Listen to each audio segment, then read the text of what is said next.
The US has just been kicked off the energy throne by Canada and Qatar. While America continues to shout America first, Canada and Qatar have quietly shifted their natural gas exports to Europe and Asia.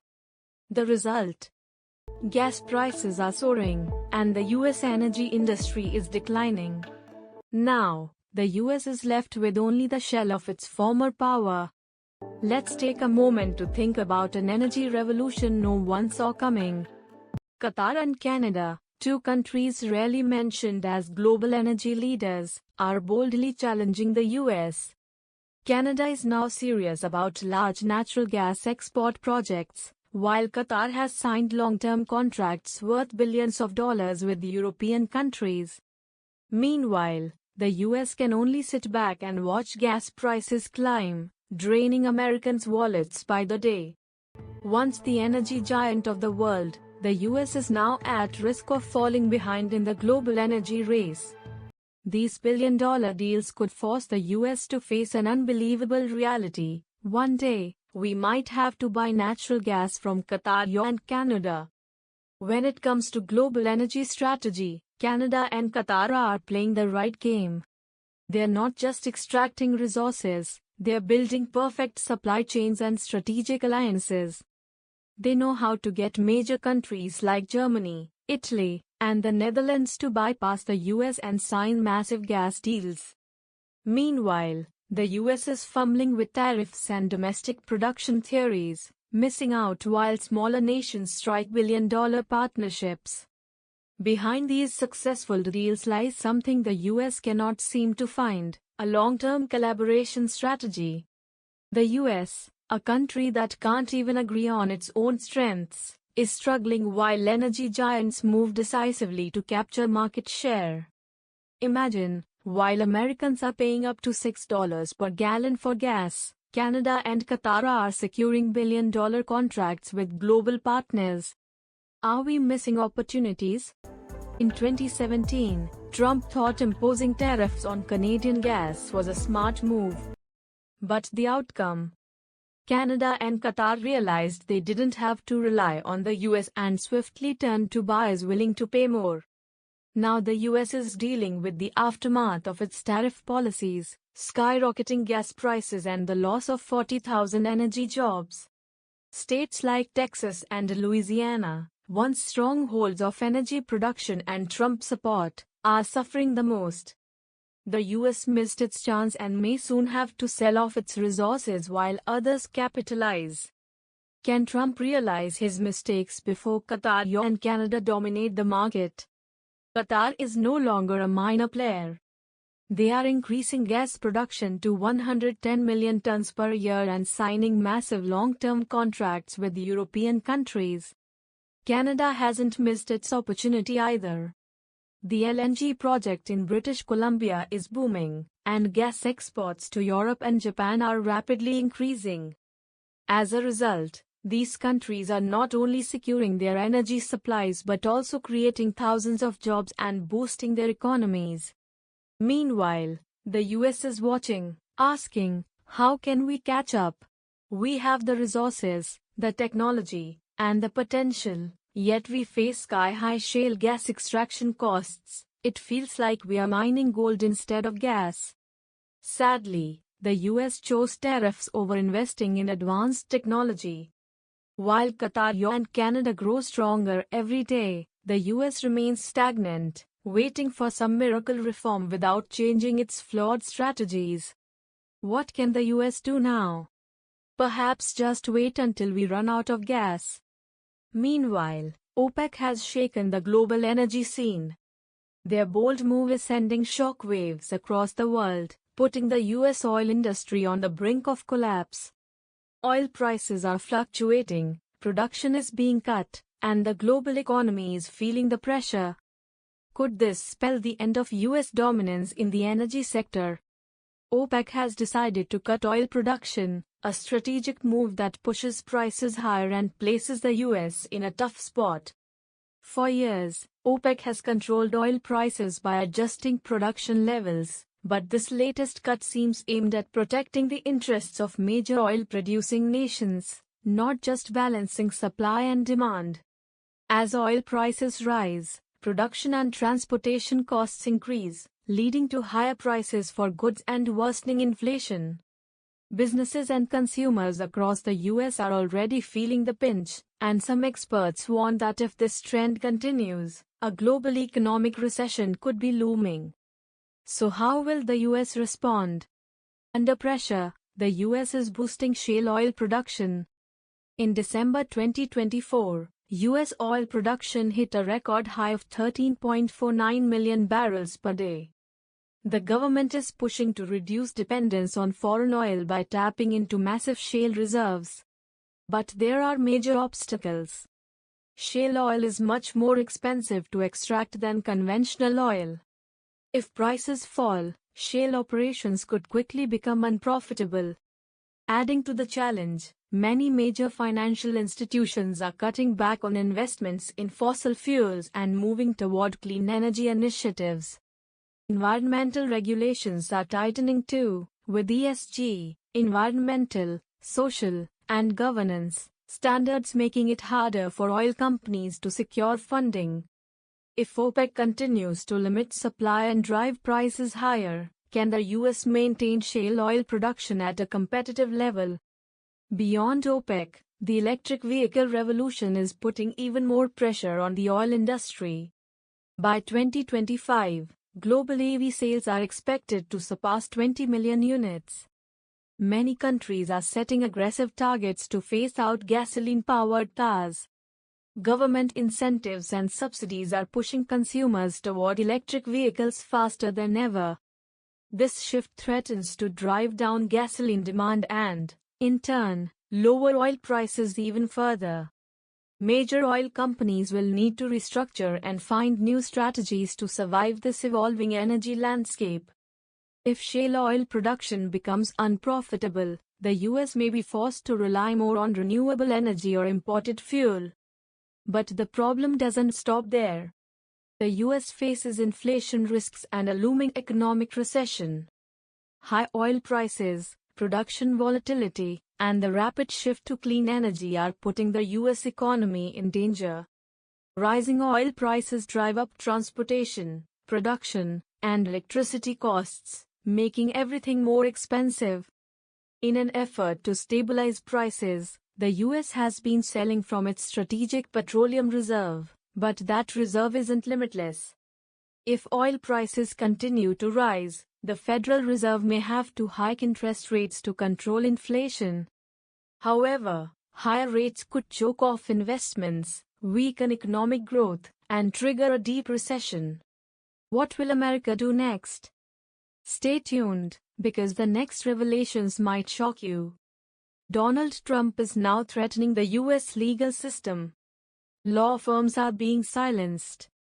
Trump just signed a highly controversial executive order targeting major law firms, simply for attending a meeting with Special Prosecutor Jack Smith, who's investigating him. Experts warn this isn't just a legal move, it's a strategy to control the judiciary.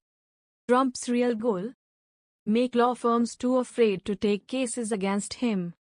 If the biggest law firms in America can be threatened, who's really safe? A chilling silence has fallen over the legal industry. Law firms that once fought Trump are now quiet, afraid of retaliation. Mark Elias, one of America's top lawyers, warns, Trump doesn't need to silence every law firm, just a few. The rest will back off. If this continues, who will be left to fight these cases? It's not just law firms. Media outlets and corporations critical of Trump have faced lawsuits and financial attacks. Now the legal profession is the next target. If major law firms back down, if top attorneys are too afraid to act, then is the US judicial system still truly independent? Legal experts are clear. If Trump succeeds in controlling the legal industry, the justice system could become a tool for personal power, not for the people. And once that happens, who will protect the vulnerable?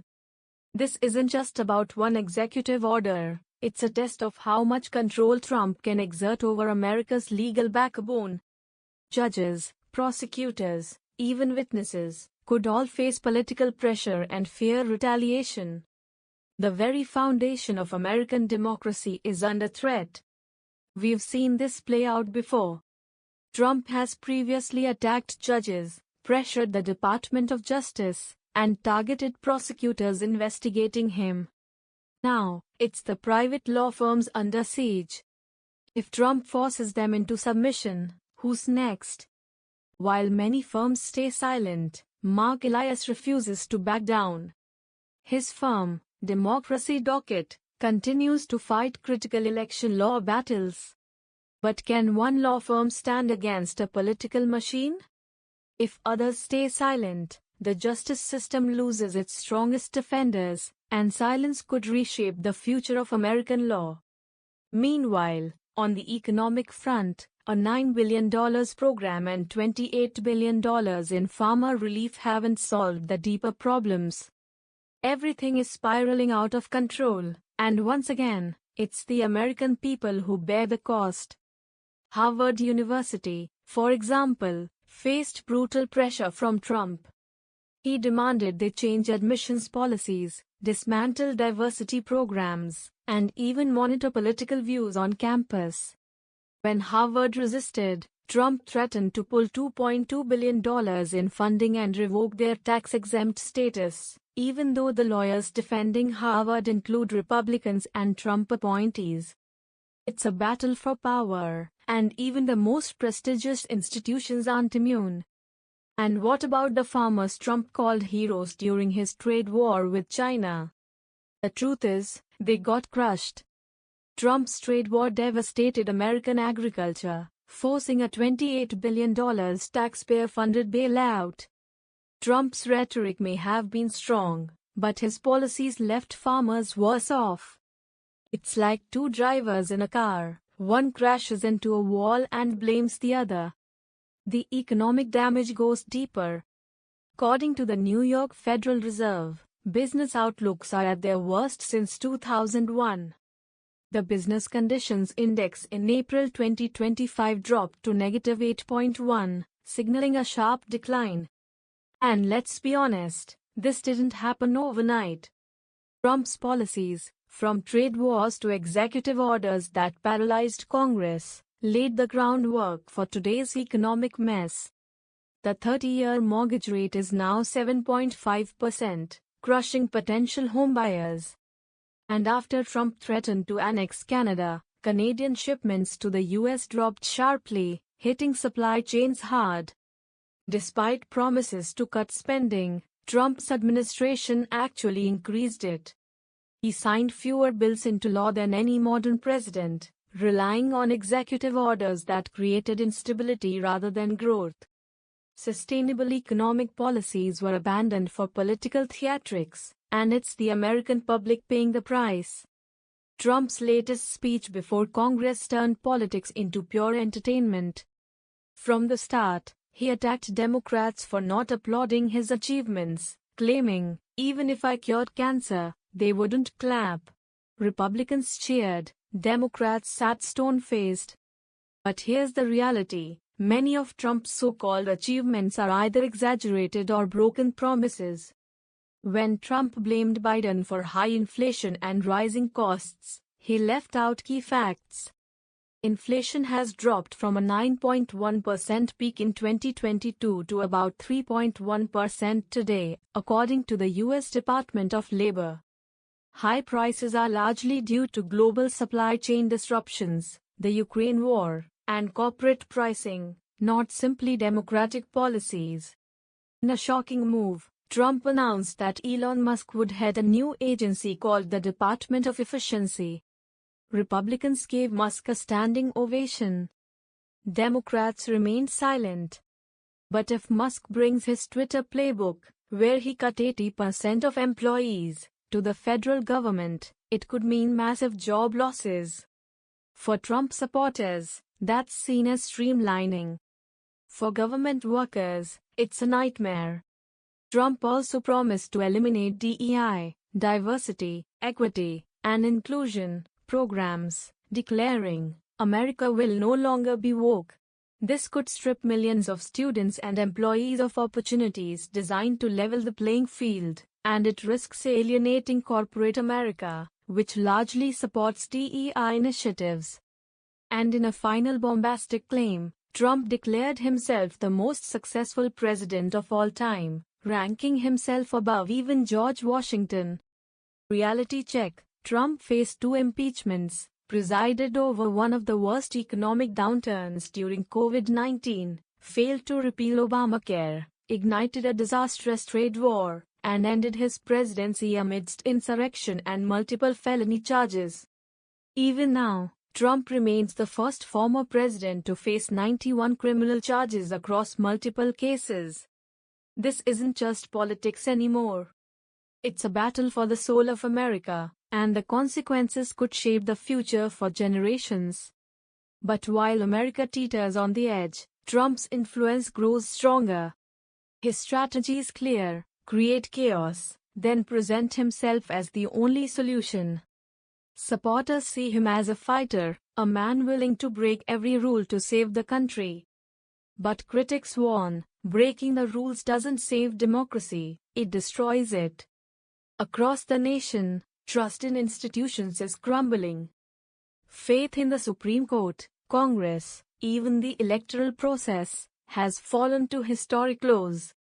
And in that vacuum of trust, Trump's narrative thrives.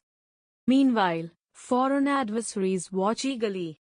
They see America's division as an opportunity, a weakening superpower distracted by internal battles. China, Russia, and other rivals aren't just observing, they're actively exploiting the chaos, strengthening their positions on the global stage. And while Americans argue, the cost of groceries, housing, and energy keeps climbing, the dream of home ownership slips further away. College tuition rises. Wages stagnate. This is more than politics. It's a battle for the soul of a nation, one where every decision, every moment of inaction, carries a price. And the clock is ticking.